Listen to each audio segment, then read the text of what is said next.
ओम गुरुर्ब्रह्मा गुरुर्विष्णु गुरुर्देवो महेश्वराय गुरु साक्षात् परब्रह्म तस्मै श्री गुरुदेव नमः।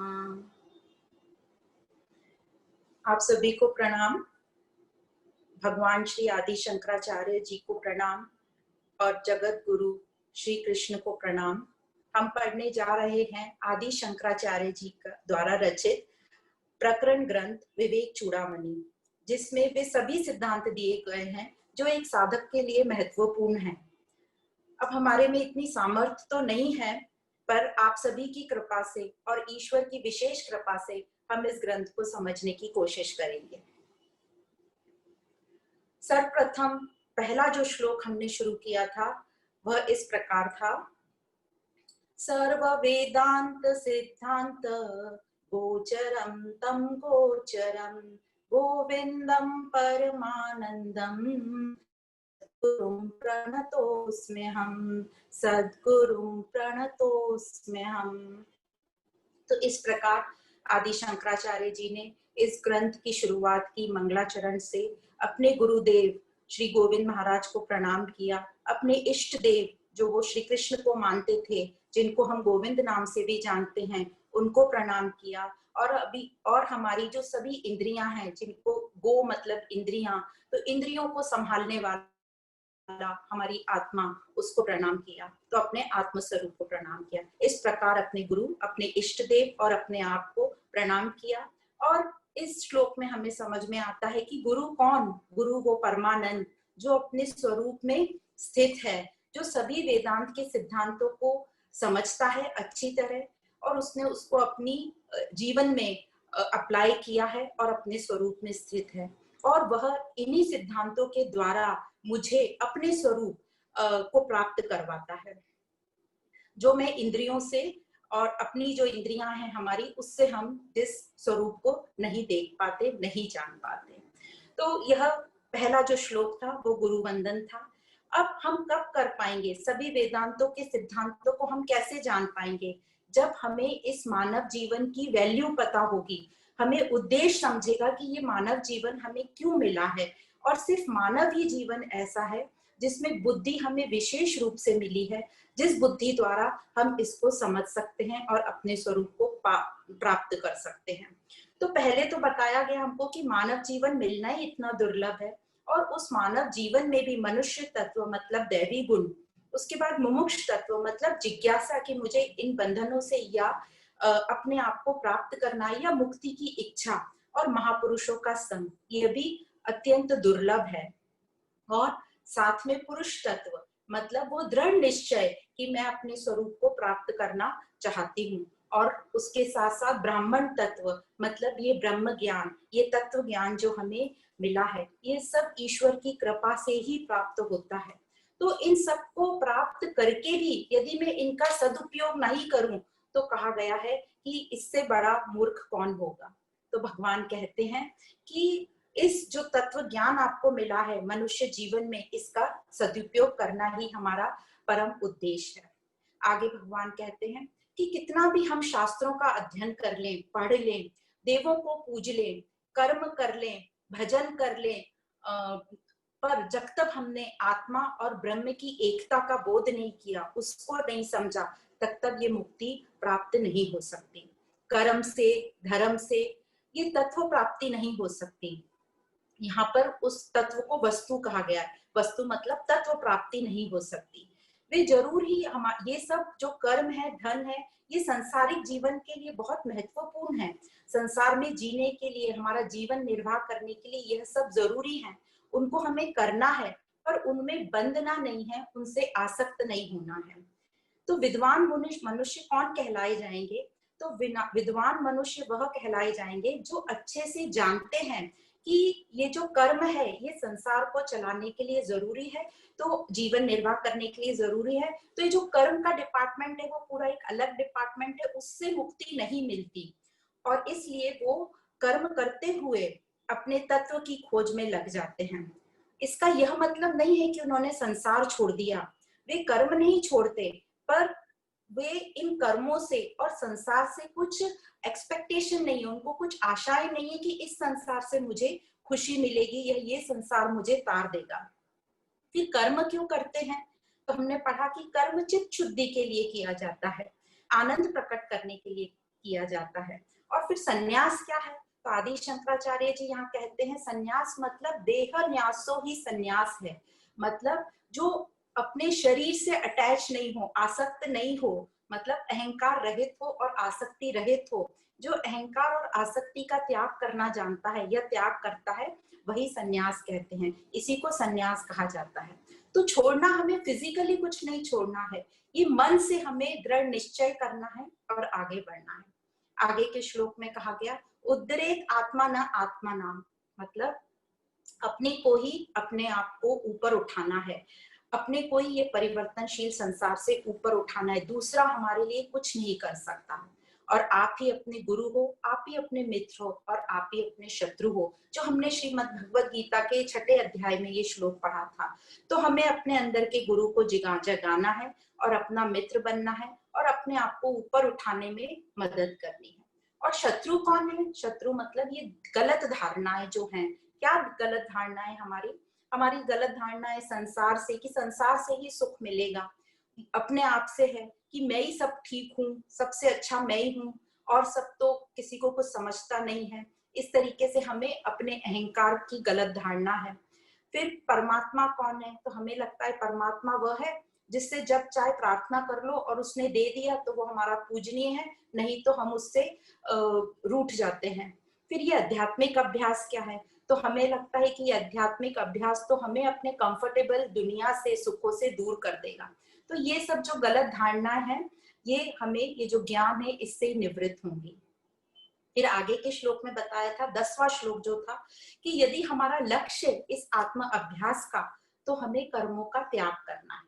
तो इससे हमें गलत नहीं ये समझे कि हमें कर्म छोड़ के बैठना है। कहने का मतलब, कर्म त्यागने का मतलब है, कर्म कब कहलाया जाता है वो, कि जब उसमें मैं कोई क्रिया में ये डाल दूं कि ये मैंने की है, कर्तापन, डूअरशिप, और ये अहंकार, इनको बोलेंगे कर्म। तो जब हम अपना डूअरशिप, अहंकार और साथ में फल की जो आसक्ति है, वासना है, उसका त्याग ही कर्मों का त्याग है। और जब हम ये सब छोड़कर कर्म करेंगे पूरे आनंद के साथ, तो वो कर्म योग कहलाएगा और वह कर्म योग हमारी चित्त शुद्धि करेगा। और चित्त शुद्धि, जब हमारी चित्त की शुद्धि होगी, चित्त में क्या अशुद्धि है? अहंकार की, आसक्ति की अशुद्धता है। तो ये शुद्धि होगी और जब चित्त शुद्ध होगा तो हम अपने उद्देश्य को प्राप्त करेंगे, क्योंकि वो ऑलरेडी प्राप्त है, बस ये गलत धारणाएं आने से हम उसे देख नहीं पा रहे, समझ नहीं पा रहे। और इस प्रकार हम 11वें श्लोक तक आए थे। 11वें श्लोक में था कि फिर हम जो कर्म कर, ये जो कर्म है वो तत्व प्राप्ति नहीं कराता, तो फिर हम तत्व प्राप्ति कैसे करें? तो उसका आंसर दिया था भगवान ने कि विचारों से, अविचारो कृतो बंधा विचारेना निवृत्ते। मतलब सही विचार, जब हमारा विवेक जागृत हो जाता है सही विचार से, तो गलत धारणाएं समाप्त हो जाएंगी, हमें समझेंगी कि हमारी ये गलत धारणा है। अभी तो हम ये समझने को भी नहीं तैयार है कि ये हमारी गलत धारणा है, हम नहीं मानते उसको। तो जब हमें ये ज्ञान से हमारे विचार खुलेंगे, विवेक जागृत होगा, तो सबसे पहले हमें अपनी गलत धारणाएं समझेंगी, और जब गलत धारणाएं समझ जाएंगी तो इमीडिएटली हम उन गलत धारणाओं को छोड़ देंगे, तो हमारी धारणाएं, गलत धारणाएं समाप्त होंगी, हम अपने सत्स्वरूप को प्राप्त होंगे। तो शिकायत की जगह हमने विचार करना है, अपने से पूछताछ करनी है, तो सही विचार ही स्पष्टता दिलाएगा, स्पष्टता तक ले जाएगा। तो यह कब होगा? जब हम ज्ञान सुनेंगे और चिंतन करेंगे, अपने आप से प्रश्न पूछेंगे कि मैं कौन। और यही ज्ञान हमको आगे निर्भय बनाता है, दुख रहित करता है। तो अभी इस वक्त हमारे जो विचार हैं वो गलत डायरेक्शन में जा रहे हैं, इसलिए हम सब दुखी होते रहते हैं बार बार। तो कैसे विचार करना चाहिए? तो ये जो अब आगे जो बताया जा रहा है कि विचार कैसे करना चाहिए, वो हम आज शुरू करेंगे। वो है हमारा 12वां श्लोक। तो जो 12वां श्लोक है उसमें बताया जा रहा है कि विचार कैसे होना चाहिए, सही विचार ही हमें आगे तक ले जाएगा। तो 12वां श्लोक ऐसा है, सम्यक विचारतः सिद्धा रज्जु तत्त्वावधारणा भ्रांतोदित महासर्प भय दुख विनाशिनी। तो क्या कह रहे हैं, सम्यक विचारतः सिद्धा रज्जु पत्वा धारणा। मतलब जैसे जो सही विचार होगा तो हमें स्पष्टता आएगी। जैसे एग्जाम्पल दिया है, अंधेरे कमरे में यदि हमारा पैर कोई रस्सी पे पड़ जाए तो हम एकदम डर जाते हैं, हम भ्रांति हो जाती है हमें कि यहाँ पे तो सर्प था। तो ये जो भयभीत हम हो जाते हैं, इस जो भय का निवारण कैसे होगा, तो बहुत सिंपल है। या तो उस जहां भी हम हैं, जहां अंधेरा है, उस कमरे की हम लाइट ऑन कर लें, या फिर हम टॉर्च ले जाकर देखें कि वो क्या था। तो जैसे ही हम टॉर्च देखते हैं या लाइट वहां पर जलाते हैं तो हमें समझ जाता है कि वो तो रस्सी थी, और हमें अंधेरा था इसलिए वो रस्सी समझी नहीं, और हमने उसको सर्प से भ्रमित होकर सर्प समझ लिया। तो जो ये जो अंधकार से हुई थी हमें भ्रांति, क्योंकि अंधेरा था इसलिए हमें भ्रांति हुई, तो यही अंधेरे को अज्ञान कहा गया है। भ्रांति होने से भ्रम हो गया और ऐसा लगा, जो नहीं था वह हमें दिखा। तो ये जो रस्सी को रस्सी देखने के लिए हमने क्या किया, क्या कोई कर्म कांड किया? नहीं, कोई कर्म कांड करने की इसमें जरूरत ही नहीं पड़ी। बस एक हमने प्रकाश प्रकाश जला दिया, बिजली जला दी। तो इसी प्रकार जब अज्ञानवश हम सत्य को भूल जाते हैं, हम प्रकृति को ही सत्य मानकर, जो परिवर्तनशील प्रकृति है उसी को सत्य मान लेते हैं और उसमें आसक्त हो जाते हैं, यही हमारा भ्रम है। तो यह एग्जाम्पल रस्सी और सर्प का, ये बार बार हमको ध्यान रखना है। इस एग्जाम्पल से हमें बहुत क्लियर आता है, और आगे आगे जैसे जैसे हम चलते जाएंगे भगवान पूरी कोशिश से हमें समझा देंगे कि ये जो हम परिवर्तनशील दुनिया है, यह जो माया है, ये भ्रांति है, ये कैसे आई और उसे कैसे हम दूर कर सकते हैं। तो जैसे ये निवृत्ति हुई प्रकाश से, रस्सी जो हमें सर्प दिख रही थी वो वापस रस्सी दिखने लगी। तो ये निवृत्ति कैसी हुई? ज्ञान के प्रकाश से। प्रत्यक्ष हमने देखकर अनुभव कर लिया कि सिर्फ केवल वहां पर रस्सी है, सर्प नहीं है। तो इसी प्रकार ये जो अज्ञान रूपी अंधकार हमारे अंदर छाया हुआ है, ये केवल और केवल ज्ञान प्रकाश से, मतलब विचार से ही पॉसिबल है। तो एक बार जो प्रकाश से ये दिख जाता है कि रस्सी ही है, तो हम ये नहीं पूछते कि वो सर्प कहाँ गया, हमें समझ जाता है वो तो हमारा भ्रम था, भ्रम हुआ था। अब ये हम पर निर्भर करता है कि हम ज्ञान से अपने विचारों का डायरेक्शन किस दिशा में ले जाएं, या तो हम भ्रांति में ही रहें या इस ज्ञान से हम अपना विचार का डायरेक्शन चेंज कर लें। अब जो साधक लोग हैं, जो महात्मा लोग हैं, उन्होंने तो ये चूज कर लिया कि अपना टॉर्च अपने हाथ में रखना है, ज्ञान हमेशा अपने साथ रखना है। तो जिस प्रकार रस्सी पर सर्प दिखा, जिस प्रकार रस्सी पर सर्प दिखा, उसी प्रकार यह जो सत्य पर हमें जगत दिखाई देता है। जगत मतलब जो हमने उपाधियां ली हुई हैं, पत्नी की, माँ की, पति की, बेटी, माँ बाप, बहन भाई, सखी सहेली, ये सब हमारी उपाधियां हैं। तो यह जो उपाधियां हैं ये जीव सृष्टि में आ गई। और जो ये जो सर्प था, हमें सर्प दिखा, सर्प का बेस क्या था, सर्प का मूल क्या था, मतलब स्नेक, सांप, इसका मूल क्या था जो अभी हमने देखा, रस्सी पर हमें सर्प दिखा। तो सर्प का मूल था रस्सी। उसी प्रकार ये जगत का मूल क्या है? जगत ये पूरा बना है, जैसे कि हमने पढ़ा भगवत गीता में और चतुश्लोकी भागवत में भी, कि ये जो पूरा जगत है इसका बेस है ब्रह्म, मतलब सत्य ही जगत से, सत्य से ही ये पूरा जगत आया है। और ये जो हमारी उपाधियां हैं जीव सृष्टि की, मतलब हस्बैंड, वाइफ, सन, डॉटर, जो भी, और हमारे पेरेंट्स, इन लॉज, फ्रेंड्स, ये सब, इन सब का बेस क्या है? ये तो उपाधियां हैं। इन सब का बेस क्या है? एक इंडिविजुअल व्यक्ति, हमारा मनुष्य तत्व। तो ये इसका बेस है। अब सीधा यदि एग्जाम्पल लें कि यदि बच्चों को, हमारे बच्चों को कुछ होता है, खुशी या कुछ अच्छे इवेंट होते हैं उनकी लाइफ में, या कुछ दुखद इवेंट होते हैं, तो कौन खुश होता है और कौन दुखी होता है? तो हम जो माता पिता हैं वही खुश होते हैं, और हम ही माता पिता, कुछ उनके जब जीवन में कुछ अप्रिय घटना घट जाती है तो हम ही माता पिता दुखी होते हैं। अब ये जो माता पिता हैं, ये कैसे बने माता पिता? माता पिता तो ये बच्चे के आने से ही बने। माता पिता का यदि मूल देखें तो ये माता पिता उपाधियां हैं हमारी, और माता पिता के पहले हम एक मनुष्य हैं, एक व्यक्ति हैं। इसी प्रकार हम एग्जाम्पल ले लें, यदि वाइफ ने हस्बैंड को कुछ बोला तो बुरा किसको लगा? बुरा लगा उस हस्बैंड को, उस उपाधि रूपी हस्बैंड को बुरा लगा। यदि वह यही समझे कि मैं हस्बैंड का सिर्फ रोल निभा रहा हूँ तो मैं असली में एक व्यक्ति, तो काफी हद तक वो दुख लगना कम हो जाता है। पर ये प्रैक्टिस चाहिए हमको। तो इसी को बोलते हैं कि जो हस्बैंड है वो मूल में तो एक मनुष्य है, हस्बैंड तो उसको उपाधि मिली गई।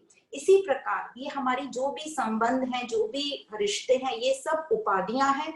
इनका जो मूल है वो एक व्यक्ति है, मनुष्य है। जो एग्जाम्पल, जो स्टोरी हम हमेशा सुनाते हैं कि एक छोटा बच्चा था, उसका नाम था रामू। वो बहुत दुखी हो गया था अपने सेठ से, क्योंकि जो उसका सेठ था जहाँ वो नौकरी करता था, वो उसे बहुत गलत गलत बोलता था कि तुम आलसी हो, तुम कुछ काम के नहीं हो। तभी उस बच्चे ने अपनी माँ से कहा कि मुझे काम पर नहीं जाना है, क्योंकि वो सेठ मुझे बहुत गालियां देता है, जो मुझे अच्छा नहीं लगता। तो माँ ने बहुत सुंदर सा एक उपाय बताया कि तुम आज से ये सोचना कि मेरा नाम शामू है, रामू को भूल जाना। तो इससे उस बच्चे ने पूछा अपनी माँ से कि इससे क्या होगा?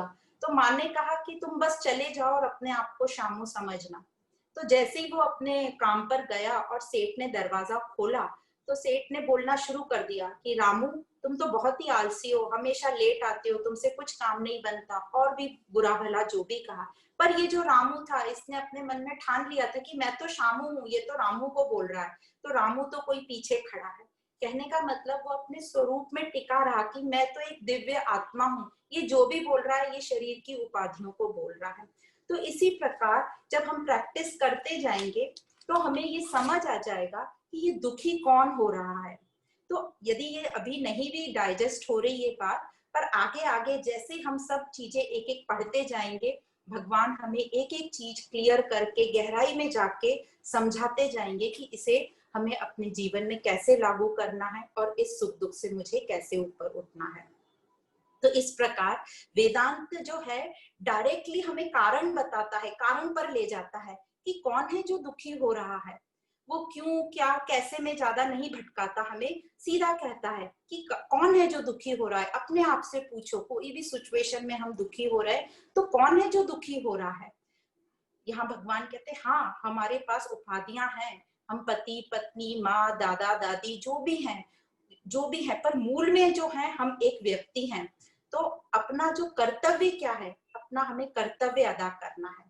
तो मूल में तो हम व्यक्ति हैं, पर ये जो उपाधियां हैं हमारी, वो रोल हमें अदा करना है। जहां जहां हमारा वो रोल करना, जब जब हमारा पार्ट आता है वहां हमें उसे प्ले करना है, मतलब अपना किरदार अदा करना है। और ये किरदार हमें अपना रोल कैसे प्ले करना है, बिना उस रोल से बंद कर, मतलब उससे फ्री कि ये तो मुझे कुछ टाइम के लिए प्ले करने के लिए मिला है। जैसे स्टेज पर एक कलाकार एक्ट करता है, उस प्रकार ये मुझे कुछ टाइम के लिए ये रोल मिला है, तो उसको मैं बेस्ट परफॉर्म करूं बिना उस रोल से बंधे। यदि आप देखो कि यदि कोई एक्टर एक फिल्म में कोई एक एक्टिंग यदि कुली की कर लेता है और दूसरे फिल्म में जाके वो बोले कि मुझे तो कुली की एक्टिंग करनी है, तो उसको कभी फिर उसका जीवन आगे नहीं बढ़ पाएगा। उसी प्रकार हमारे रोल चेंज होते रहेंगे, पर हमें रोल से आसक्त नहीं होना है। हमारा प्रॉब्लम क्या हो जाता है कि हम एक तो रोल से आसक्त हो जाते हैं, हम अपना जो रोल जो एक निभा लेते हैं उसको छोड़ते ही नहीं, उसको कैरी ऑन करते हैं। और दूसरा, हम दूसरे के रोल में आ जाते हैं, जो रोल हमारा नहीं है वो हम करने लगते हैं। तो इससे डबल नुकसान हो जाता है। जब हम दूसरे का रोल करने लगते हैं तो डेफिनेटली हम अपने रोल से कहीं पीछे हट रहे हैं, तो हमारा रोल भी हमने पूरा नहीं किया, और दूसरे का रोल कर रहे हैं वो भी हम अच्छे से नहीं कर पाएंगे, क्योंकि वो आपको रोल दिया ही नहीं गया है। तो हम पूरा अपने कर्तव्य में, अपने किरदार में ही थोड़ा सा उलझ गए, वहीं हमें क्लैरिटी नहीं है। तो ये ज्ञान से हमें क्लैरिटी आती है कि हमारा कर्तव्य क्या है। तो इसको एक बहुत अच्छा एग्जाम्पल से समझ सकते हैं। एक व्यक्ति था, उसको एक नाटक में एक रोल मिला कि उसको एक राष्ट्रपति का रोल करना था।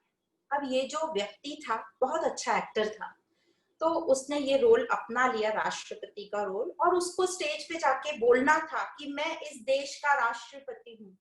पर उसको अंदर से पता था कि मैं तो अपने घर में एक साधारण सा पति भी नहीं हूँ, पर वो एक्टर बहुत अच्छा था, इसलिए उसने स्टेज पे जाके वो राष्ट्रपति की एक्टिंग बहुत ही बखूबी निभाई। तो जिस प्रकार उसको अंदर से पता है कि मैं एक साधारण व्यक्ति हूँ, राष्ट्रपति तो बहुत बड़ी बात है, पर उसने अपना रोल बहुत अच्छा अदा किया। उसी प्रकार हमें भी जब हम कोई भी रोल निभा रहे हो तो हमें अंदर ये पता होना चाहिए कि ये रोल तो टाइम बीइंग है, मुझे बेस्ट निभाना है, पर मैं बेसिकली तो एक डिवाइन, एक परम आत्मा हूँ, दिव्य स्वरूप हूँ।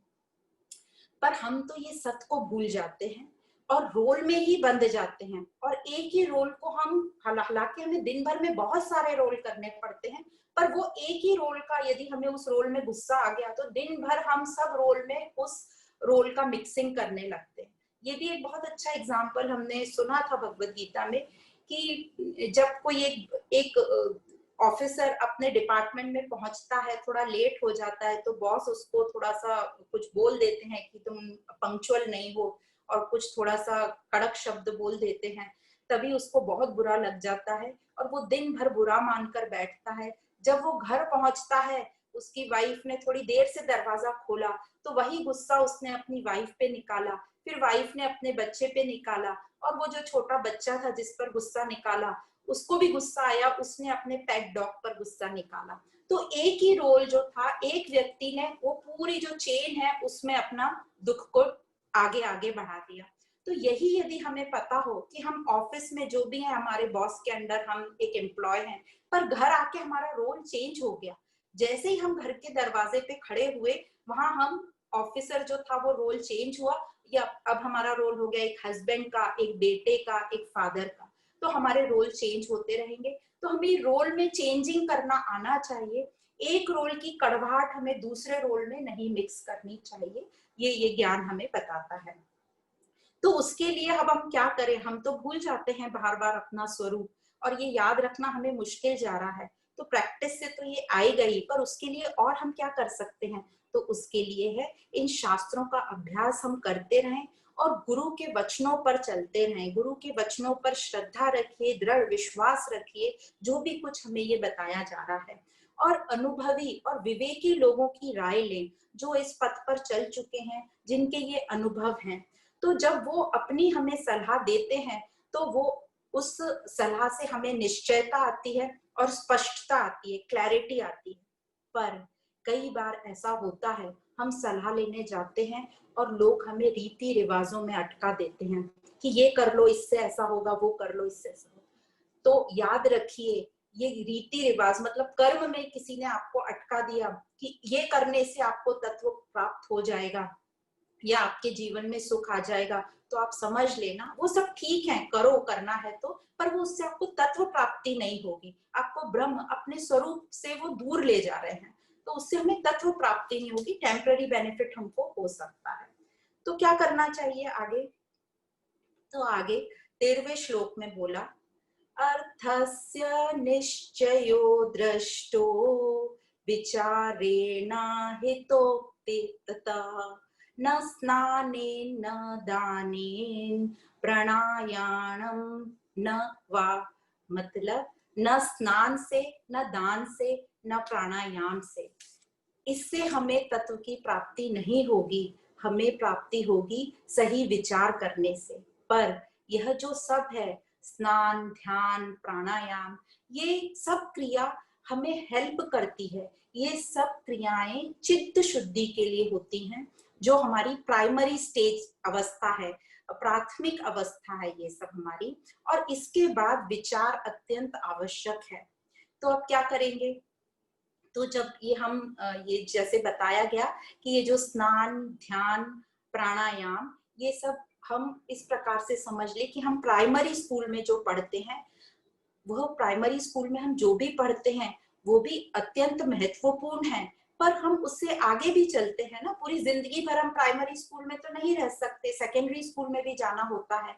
तो ये जो प्राइमरी स्कूल इम्पोर्टेंट है, पर उसके आगे भी बढ़ना है। तो जैसे हमने तैयारी करी, स्नान से शुद्धता आती है, दान से हमारी आसक्ति कम होती है, हम उदार दिल बनते हैं, और प्राणायाम से हमने देखा था जब हम ब्रीदिंग एक्सरसाइज करते हैं और प्राणों पर ध्यान देते हैं, श्वासों पर, तो हम कुछ हद तक अपना मन और शरीर को, स्थूल और सूक्ष्म शरीर को अलग अलग देख सकते हैं और हमारा बॉडी आइडेंटिफिकेशन थोड़ा थोड़ा कम होता है। तो इस प्रकार आगे भी बताएंगे कैसे प्राणायाम से होता है। तो स्नान दान प्राणायाम करके जब हमारा मन किसी एक हद तक शांत हो जाता है, तो हम एकाग्रचित हो जाता है मन, तब हम उसे उस उच्च लक्ष्य के लिए तैयार कर सकते हैं। तब उस मन के साथ कुछ ऐसी सांठगांठ करो कि जो हमारा उद्देश्य है उस पर हम कुछ प्रॉमिसिंग या दृढ़ निश्चयता करें। इसी वक्त निरंतर विचार की जरूरत है, निरंतर विचार आवश्यक है। और क्या विचार करना है कि मेरा स्वरूप क्या है, मैं कौन हूं। जब ये क्वेश्चन आने लगे कि मेरा स्वरूप क्या है, मैं कौन हूं, तब समझ जाइएगा कि आप आध्यात्मिक रास्ते पर आपने चलना शुरू कर दिया। तो जब हम प्राणायाम करें, स्नान ध्यान दान पूर्ण करें, उसके बाद आप देखना बहुत पॉजिटिविटी आ जाती है हमारे उस, और हमारा मन थोड़ा फोकस, थोड़ा सा एकाग्रचित और थोड़ा शांत हो जाता है। उस टाइम उस मन से प्रॉमिस करना है, उस टाइम हमें सही विचार देना है मन को और उससे प्रॉमिस लेना है। अब कई लोग इसी में सिर्फ रह जाते हैं प्राइमरी चीजों में।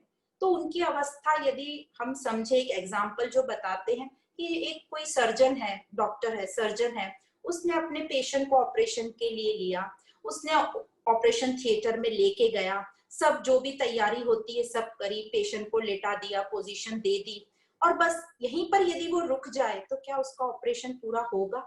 उसको नेक्स्ट स्टेज पर मूव करना ही पड़ेगा। तो ये सब थी, ऑपरेशन तक ले जाना, तैयारी करना, एक प्राइमरी जो तैयारी लगती है, जो भी वो भी जरूरी है, तो वह करना आवश्यक है। उसके बाद हमें नेक्स्ट स्टेप पर मूव करना ही पड़ेगा, नहीं तो हमें जो हमारा उद्देश्य है वो प्राप्त नहीं होगा। तो यहाँ आवश्यक यह इसलिए है क्योंकि जो चेतन तत्व है, हमारा आत्म स्वरूप है, वो शरीर द्वारा ही व्यक्त होता है, एक्सप्रेस होता है। तो ये जो मन बुद्धि चित्त हमारा है, ज्ञान प्राण इंद्रियां, ये सब के द्वारा ही हमारा शरीर, इन्हीं को शरीर से व्यक्त किया जाता है। तो इन्हीं का साथ लेके और इन्हीं को शुद्ध करके हमें आगे बढ़ना है। फाइनली हमको मन से अंदर जुड़ना है और आगे की तैयारी करना है। आप देखेंगे यदि ये सब चीज हम करते हैं जब, और जब हमारा मन शांत होता है तो शरीर से कैसे व्यक्त होता है, हमारी श्वासें एकदम स्लो रहेंगी, एक डेफिनेट ड्यूरेशन पर आएगी। पर यदि हम उत्तेजित रहते हैं, विचलित रहते हैं, हमारा मन अशांत रहता है, तो आप हमारे अपनी श्वासें देख सकते हैं कैसे गहरी गहरी श्वासें आती हैं, जल्दी जल्दी चलती हैं, हमें पसीना आने लगता है। तो ये बता रहे हैं कि कैसे हमारा मन प्राण इंद्रियां सब बॉडी से व्यक्त होते हैं। तो हमें समझ आ जाता है कि हमारा मन अभी शांत नहीं है या अशांत है। तो इस प्रकार हमने देखा कि प्राणायाम जो है कैसे अपने मन और शरीर को थोड़ा डिटैच करता है, थोड़ा अलग करता है। क्योंकि अभी तक हम क्या समझ रहे थे, हम शरीर ही हम हैं, और हमें वो चीज नजर ही नहीं आ रही थी। कहते हैं ना, जब हम बहुत करीब से किसी चीज को देखते हैं तो वो हमें ठीक से क्लियर नहीं आती, एक प्रॉपर डिस्टेंस से हम देखते हैं तो क्लैरिटी आती है। जैसे कोई भी पिक्चर है या आप फोन की स्क्रीन है, आप बहुत पास अपने आंखों के रखेंगे तो दिखाई नहीं देता है, उसके लिए थोड़ा सा डिस्टेंस मेंटेन करना पड़ता है। तो उसी प्रकार प्राणायाम ये प्रक्रिया है जिससे हम अपने मन और शरीर को थोड़ा ढीला करके अलग अलग देख सकते हैं। तो इस प्रकार मन पर शरीर का प्रभाव तो होता, प्रभाव भी कम पड़ता है, और इस प्रक्रिया से शरीर को मन से हम अलग कर लेते हैं बिना मृत्यु हुए। तो ये बहुत एक अच्छी अवस्था है और हम एक दृष्टा भाव से अपने आप को देख पाते हैं, और इस प्रकार हमारी शरीर से जो आसक्ति है स्थूल शरीर से वो कम होती है, बॉडी आइडेंटिफिकेशन कम होता जाता है। तो इतना सब सुनने के बाद हम कुछ तो प्रभावित हुए हैं, कुछ तैयार हुए हैं कि ये आध्यात्मिक विद्या का हमें अभ्यास करना चाहिए। अब ये जो आध्यात्मिक ज्ञान है, इसका कोई रिजर्वेशन नहीं है कि आप इस जाति के हो या आप अमीर हो तो ही आपका एडमिशन होगा। तो यहाँ तो ना तो जाति का कोई भेद है, ना कोई अमीर गरीब का भेद है, ना कोई देश का है कि आप इस देश के होंगे तो ही मिलेगी, ना कोई काल और ना कोई वस्तु, किसी भी चीज में यहाँ पे रुकावट नहीं है।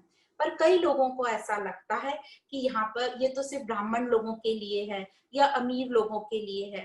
या कई लोगों को काल का, ऐसा काल मतलब समय का, कि मैं अभी नहीं करूंगा, मैं रिटायरमेंट के बाद इसको शुरू करूंगा, या मैं new year, next new year में करूंगा। अब तो न्यू ईयर के 15 दिन निकल भी गए, तो अब नेक्स्ट न्यू ईयर जब आएगा तब हम इसमें अपने टू डू लिस्ट में रखेंगे। कई लोग बोलते हैं आज अमावस है तो अमावस नहीं, हम पूर्णिमा से शुरू करेंगे, इस तरीके से। कई लोगों का रहता है हम 4 धाम की यात्रा कर लें फिर करेंगे, या बच्चे बच्चियों का विवाह कर दें फिर करेंगे, या बच्चे बच्चियों की फैमिली होने जा रही है तो फैमिली कंप्लीट हो जाए फिर फ्री होकर हम करेंगे। तो यहाँ ये कहना यही है कि ये कोई इन चीजों पर निर्भर नहीं करता। जितना हम देरी करते जाएंगे उतना हम अपने आप से दूर होते जाएंगे। तो इस प्रकार हमें इसका जल्दी से जल्दी शुरुआत कर देनी चाहिए। तो आगे के श्लोक में बोलते हैं कि कौन है ये जो आत्मज्ञान के लिए तैयार है, मतलब पात्रता किसमें है। पात्रता होना भी आवश्यक है, क्योंकि यदि पात्र हमारा मैला होगा तो उसमें जो भी डाला जाएगा वह भी मैला होता जाएगा। पर इस ज्ञान की सुंदरता और विशेषता यह है, यह ऐसा समझाता है हमें कि यदि हमने एक बकेट, एक बाल्टी नल के नीचे रख दी और उस बाल्टी में कचरा है और हमने नल शुरू कर दिया, तो कुछ देर बाद वो बाल्टी भर जाएगी, कचरा बाहर चला जाएगा और स्वच्छ पानी उसमें इकट्ठा हो जाएगा। तो इसी सिद्धांत पर हम इस ज्ञान को समझ रहे हैं।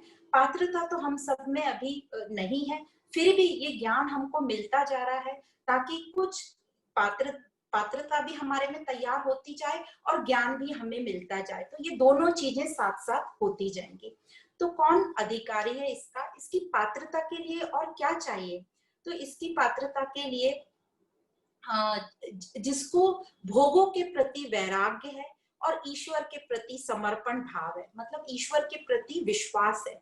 अब पात्रता के लिए कुछ तो थोड़ी चीज चाहिए, एक तो थोड़ा सा ईश्वर के प्रति समर्पण, विश्वास बोल लीजिए, और थोड़ा सा भोग के प्रति वैराग्य। अब हम सब यहाँ इकट्ठा हुए हैं अपना कीमती समय निकालकर, इसका मतलब है कि हमें थोड़ी बहुत श्रद्धा है, ईश्वर पर विश्वास है, और दूसरा, हाँ, हम कुछ हद तक भोगों से हमें वैराग हो रहा है, इसलिए हम ये सुनने को तैयार हैं। अब और यहाँ आगे कहते हैं कि हाँ, उचित स्थान, उचित समय, उचित वातावरण भी इम्पोर्टेंट है, पर वो इतना इम्पोर्टेंट नहीं है कि उसके लिए हम इसको बहुत डिले करते रहें।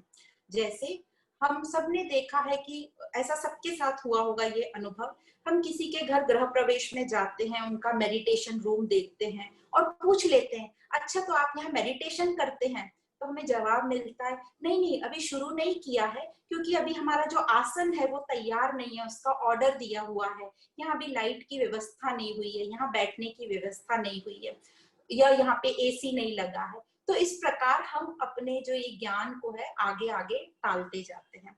तो आवश्यक यह है कि ये तो पूरी जिंदगी चलता रहेगा, हमें जल्द से जल्द इधर उधर ना भटक कर जो हमारा उद्देश्य है, जो हमारा फोकस है, वहीं पर हम उसको रखें और एकाग्रचित होकर उसमें लग जाएं। तो हमारा उद्देश्य क्या है, फोकस क्या है हमारा, हमारा फोकस है आध्यात्मिक साधना, अपने स्वयं को जानना। पर अभी हम स्वयं की तरफ तो हमारा ध्यान ही नहीं जा रहा, हम सब बाहर की चीजों में लगे, बाहर की इंक्वायरी कर रहे हैं, बाहर की पूछताछ में लगे हैं। तो सबसे पहले हमें जो काम करना है, बाहर की पूछताछ को थोड़ा सा रोक लगानी है और अपनी पूछताछ में लगना है, अपने आप से पूछना है कि मैं कौन हूँ, मेरा स्वरूप क्या, मेरा उद्देश्य क्या है, यही हम पूछ लें तो हम आगे बढ़ पाएंगे। तो सबसे पहले हमें जो बाहर की पूछताछ को बंद करके अपनी पूछताछ में लगना है। तो कहते हैं कि जैसे जब हम बाहर की पूछताछ करते हैं तो हम वाणी शब्दों से बोलते हैं, और ये हो गई हमारी कर्म इंद्रिया, और कानों से हम सुनते हैं तो वो हो गई हमारी ज्ञान इंद्रियां।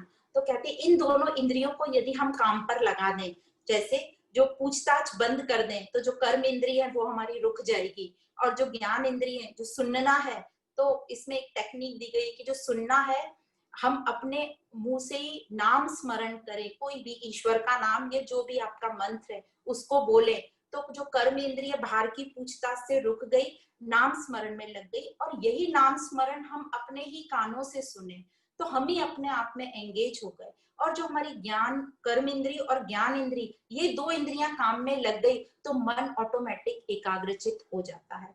तो ये प्रैक्टिस के साथ एक ये टेक्निक बताई गई है, एक किसी ने बताई थी तो याद आ गई, यहाँ बताई हमने आपको। तो इस प्रकार ऐसे हम अपनी ज्ञान और कर्म इंद्रियों को कहीं ना कहीं ऑक्यूपाई कर लें सही जगह पर, तो हमारा मन काफी हद तक एकाग्रचित होता है।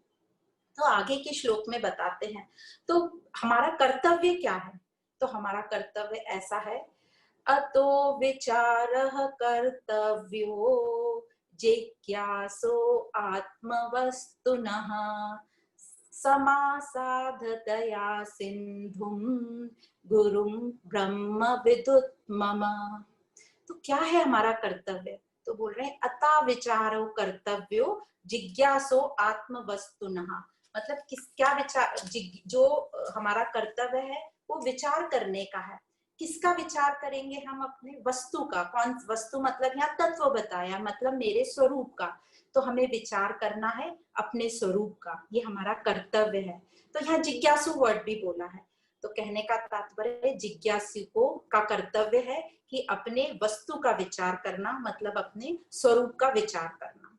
अब कौन कराएगा ये विचार हमसे, क्योंकि हम तो अभी इतने काबिल नहीं है ये विचार करने के। तो ये जो हमसे कराएगा, हमें उनके पास जाना चाहिए जिनके जिनके पास ये ज्ञान हो, और ये जो वेदांतों के ज्ञान को अपने जीवन में अप्लाई कर चुके हैं, अनुभव कर चुके हैं, जो जीता जागता एग्जाम्पल हैं, उनके पास हमें जाना चाहिए, जो सरल शब्दों में हमें ये ज्ञान समझाने की क्षमता रखता हो, और जो मुझे एनकरेज करे, प्रोत्साहित करे चेंज होने में। तो वह कौन है, वो है दया सिंधु। कई लोग जो चेंज करवाते हैं हमसे, वो टॉन्टिंग करके करवाएंगे या सरकास्टिक कमेंट करके कराएंगे, तो हम डिस्करेज हो जाते हैं, हम चेंज होना नहीं चाहते। पर जो ज्ञानी लोग हैं, जो अनुभवी लोग हैं, जैसे बोला दया सिंधु, मतलब जो करुणामय रहेंगे वे लोग, तो वे लोग जो है ये सब्जेक्ट को बहुत अच्छे से जानते हैं। तो मुझे वो करुणामय वाणी में समझाएंगे, धीरे धीरे मुझे समझाएंगे, प्रोत्साहित करेंगे और मुझे बदलने में मदद करेंगे। और इस प्रकार जो ऐसे ज्ञानी लोग हैं, उन जब वो ये सब्जेक्ट हमें समझाएंगे, तो हमें इस सब्जेक्ट के प्रति, जो हम ये ज्ञान पढ़ रहे हैं, उसके प्रति एक श्रद्धा आएगी, दृढ़ निश्चयता आएगी। तो क्या फिर ऐसे, ये गुरु की व्याख्यान बता रहे हैं, तो क्या अब ऐसे गुरु को हम ढूंढने निकलें। तो भगवान कहते नहीं, पहले अपने आप को वो जिज्ञासु बनाओ, अपने आप में वो ईमानदारी लाओ, अपने हृदय अपने मन को तैयार करो। ऐसा तैयार करो, मतलब हमें पहले इच्छा रखनी है, वो तीव्र इच्छा कि मुझे ये ज्ञान चाहिए, और अपने इष्ट देव से प्रार्थना करो कि मुझे ऐसे गुरु से, ऐसे ज्ञानी से मिला दो जो मुझे ये सत्य का ज्ञान दे और मुझे बदलने में मदद करे। तो जब हम ऐसी हमारी तैयारी हो जाएगी, तो ऑटोमेटिक हमें गुरु मिलेगा। तो गुरु अपने आप जो है शिष्य को ढूंढ लेता है। और ऐसे अनुभवी लोग, ऐसे गुरु लोग, जो भी वचन देंगे हमको, वो जो भी हमें बोलेंगे, जो भी ज्ञान के वचन बोलेंगे, वो ऐसा हमें सरलता से पिला देंगे, जैसे समझो हमने शरबत पिया हो, और आसानी से हमें अपने स्वरूप से मिला देंगे, समझा देंगे। जिस प्रकार जैसे एक भजन की लाइन आती है, जैसे सूरज की गर्मी में जलते हुए तन को मिल जाए तरुवर की छाया। तो ऐसा गुरु हमें मिल जाएगा जब हमारी तैयारी होगी, कि वो इतनी सरलता से हमें ज्ञान बताएगा कि हमें ऑटोमेटिक वो ज्ञान हमारे अंदर चला जाएगा। तो इस प्रकार हमें अपनी जिज्ञासा बढ़ानी है, और वो तत्व को जानने की तीव्र इच्छा रखनी है अपने अंदर, ताकि हम वो जिज्ञासु बन जाएं और गुरु ऑटोमेटिक हमारे पास आ जाए। तो अब गुरु मिल गए, जिस प्रकार हमारी जिज्ञासा शुरू हुई, अब ये शिष्य का क्या लेवल होना चाहिए। तो कहते हैं कि कुछ तो शिष्य की समझ होनी चाहिए, ताकि जो वो गुरु बोल रहे हैं, जो सिद्धांत बोल रहे हैं, वो उसको ठीक से समझ लें कुछ हद तक। तो कैसा होना चाहिए, तो यहाँ पर चार क्वालिटीज बताई हैं, चार गुण बताए हैं कि शिष्य कैसा होना चाहिए। मेधावी होना चाहिए, पुरुष होना चाहिए, विद्वान ऊहा पोह होना चाहिए। तो ये श्लोक कुछ इस प्रकार है, मेधावी पुरुषो विद्वान् ऊहपोह विचक्षण अधिकार आत्मविद्याया मुक्त लक्षण लक्षितः। तो पहला बोलते हैं मेधावी होना चाहिए। मेधावी मतलब उसमें एक अच्छी याददाश्त होना चाहिए, थोड़ी अच्छी समझ, थोड़ी बुद्धिमानी होना चाहिए, स्मरण शक्ति थोड़ी होना चाहिए। दूसरा बोलते हैं पुरुषः। पुरुषः मतलब दृढ़ निश्चय होना चाहिए कि मैं इस ज्ञान को पूरी अपने लगन और निष्ठा के साथ एंड तक समझूंगा जब तक मुझे तत्व की प्राप्ति नहीं हो जाती। तीसरा बोलते हैं विद्वान। विद्वान किसको कहते हैं? यहाँ पे विद्वान का ये मतलब नहीं है जिसके पास बहुत डिग्रियां हैं, पीएचडी हैं, गोल्ड मेडल है, नहीं नहीं नहीं। यहाँ मतलब है कि जिसको ज्ञान का एक्सपोजर हुआ है, ज्ञान का जिसको ठीक ठीक संसर्ग है और वो ये ज्ञान सुनने को तैयार है और पूरी कोशिश में लगा रहता है कि मैं इसे कैसे अच्छी तरीके से समझ जाऊं। फिर आगे चौथी क्वालिटी बोलते ऊहा पोहा, मतलब जिसमें इस ज्ञान को समझने की तीव्र जिज्ञासा हो, वो इस ज्ञान का हर एक शब्द समझने के लिए मेहनत करता हो और जो अपने जीवन में अप्लाई कर सकता हो, जो अप्लाई करने लगा हो और जो अच्छे बुरे से परे हो गया हो, जिसमें अपने ऊपर विचार करने की क्षमता है। तो इस क्योंकि ये जो वेदांत की विधि है वो विचार की ही है, इसलिए विचार करना आना बहुत आवश्यक है। तो जो शास्त्रों के ज्ञान को ठीक ठीक तरीके से युक्ति से समझ लेता है तो उसमें एक दृढ़ निश्चय और बढ़ जाता है। तो इस प्रकार ये चार क्वालिटीज बताई, मेधावी, पुरुषः, विद्वान और ऊहा-पोहा। अब यह चार गुण एक शिष्य के लिए, एक साधक के लिए आवश्यक है। तो ये तो हो गए एक जनरल क्वालिफिकेशन जो सबको चाहिए एक शिष्य बनने के लिए। पर आगे कहते हैं कि ये ब्रह्म ज्ञान के लिए क्या क्वालिटीज चाहिए। तो ब्रह्म ज्ञान के लिए जो क्वालिटीज चाहिए, अब बोल रहे स्पेसिफिक क्वालिफिकेशन क्या चाहिए। तो कुछ यहाँ पे अब स्पेसिफिक क्वालिफिकेशन बताई है जो कि एक साधक के लिए बहुत इंपॉर्टेंट है। तो ये आता है यहाँ पे 17वें नंबर का श्लोक। अब ये जो श्लोक इस प्रकार है, विवेकिनो विरक्तस्य शमादि गुणशालिनः मुमुक्षोरेभि ब्रह्म जिज्ञासा योग्यता मता। तो इसमें बोला है विवेक पहला, विरक्तस्य मतलब वैराग्य, फिर बोला है क्षमा आदि गुण। तो ये जो क्षमा आदि गुण है इसको षट संपत्ति बोलते हैं। क्षमा षट संपत्ति मतलब इसमें 6 डिवीजन है। पहला है शम, फिर है दम, फिर है उपरति, तितिक्षा, श्रद्धा और समाधान। तो ये 6 को मिला के षट संपत्ति बोलते हैं। तो ये तीसरा हुआ षट संपत्ति और चौथा है मुमुक्ष तत्व, मुमुक्षु। तो ये जो चार हैं इनको साधन चतुष्टय बोला गया है। तो साधन चतुष्टय में सबसे पहले विवेक, सेकंड है वैराग, षट संपत्ति और मुमुक्षु। अब हम यह नहीं सोचे कि यह तो हमारे में है ही नहीं तो ब्रह्म ज्ञान हमारे लिए नहीं है, ऐसा नहीं सोचना है। यह गुण किसी के पास भी जन्म से नहीं होते, हमें इन गुणों को अपने अंदर डेवलप करना है, अपने अंदर इनका रोपण करना है। तो तभी हम एक योग्य ब्रह्म जिज्ञासु बन पाएंगे। तो ये योग्यताएं हैं। अब ये डिपेंड करता है कि कितनी ईमानदारी से हम जो है अपने ये जो सात्विकता और इन गुणों को हम मेंटेन करके ये चार जो बताए गए हैं जिनके होने से ही आध्यात्मिक यात्रा में हम आगे बढ़ सकते हैं, तो इनको हम कितना हम मेंटेन करें बिना गड़बड़ किए ताकि हम आगे बढ़ें। ये जो आध्यात्मिक रास्ता है ये बहुत ही सादा रास्ता है, इसमें कोई ग्लैमर नहीं है, इसलिए लोग जल्दी अट्रैक्ट नहीं होते। हम सबको आदत है ग्लैमर में अट्रैक्ट होने की, इसमें कोई शो नहीं है इसलिए हम जल्दी अट्रैक्ट नहीं होते। इसलिए हमें ये कठिन भी लगता है क्योंकि हमने बचपन से इसकी तैयारी नहीं करी, हमारा एक मेंटल फ्रेमवर्क अलग तरीके से डेवलप हो गया, इसलिए हमें इससे डर भी लगता है और कठिन लगता है। पर किसने कहा कि ये चार जरूरत है और चार जरूरी है ब्रह्म ज्ञान को जानने के लिए। तो आगे भगवान कहते हैं, जो 18वें नंबर का श्लोक आता है, साधनानां यत्र चत्वारि कथितानि मनीषिभिः येषु सत्त्ववे सन्निष्ठा यद भावे न सिद्धयति।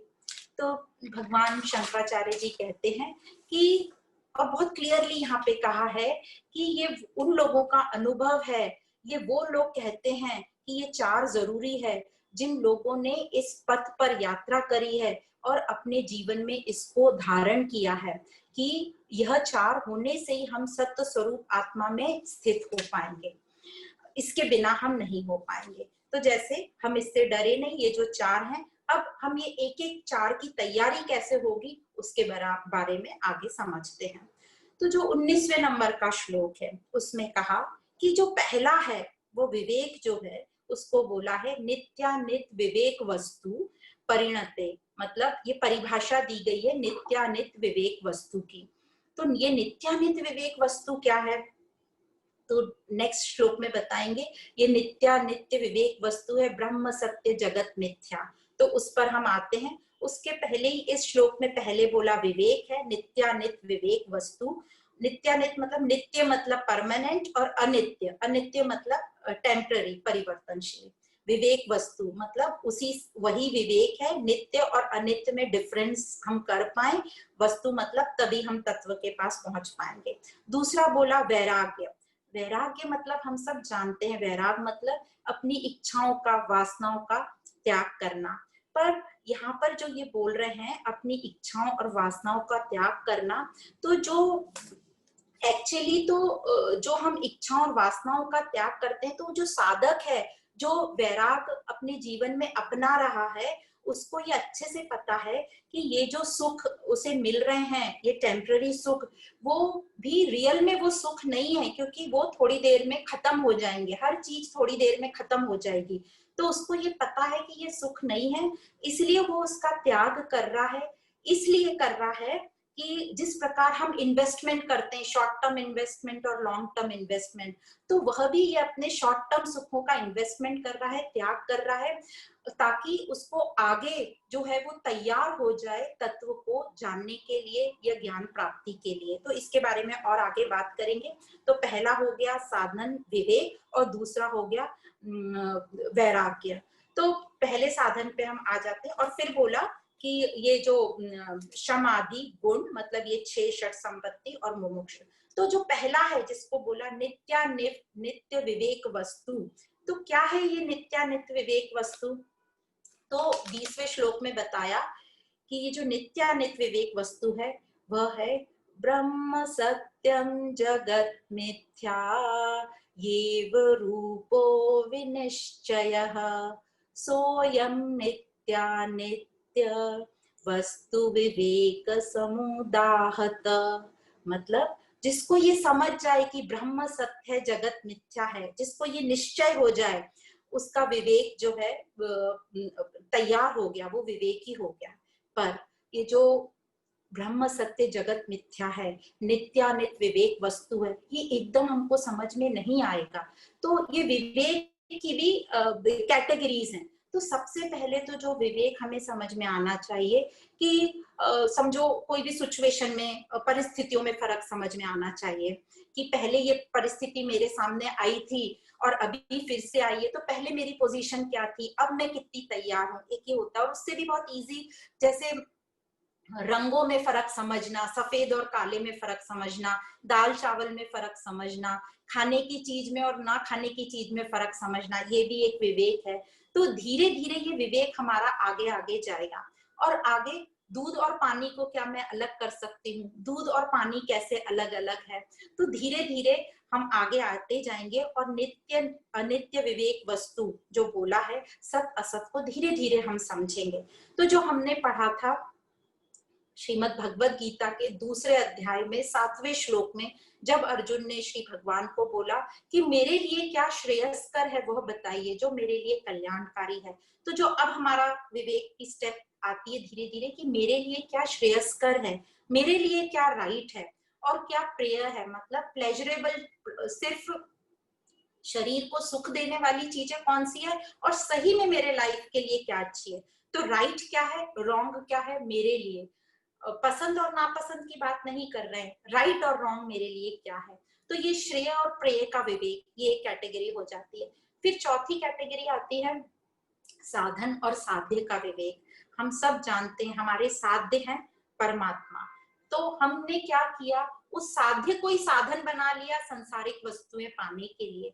हम उस परमात्मा से क्या प्रार्थना करते हैं कि हमारे दुखों को दूर कर दे, हमारे परिवार में कोई मुश्किलें आई हैं उसको ठीक कर दे, इस तरीके की हमारा घर हो जाए, गाड़ी हो जाए। तो हमने संसारिक वस्तुएं जो हमारा साध्य था उसी को साधन बना के मांग लिया। हालांकि उल्टा होना चाहिए था, इन साधनों से मुझे उस साध्य तक पहुंचना था। तो ये हुआ साधन साध्य का विवेक। फिर है व्यक्ति और समष्टि का विवेक, मतलब मैं इंडिविजुअल क्या हूँ और मैं समष्टि टोटलिटी में मैं क्या हूँ।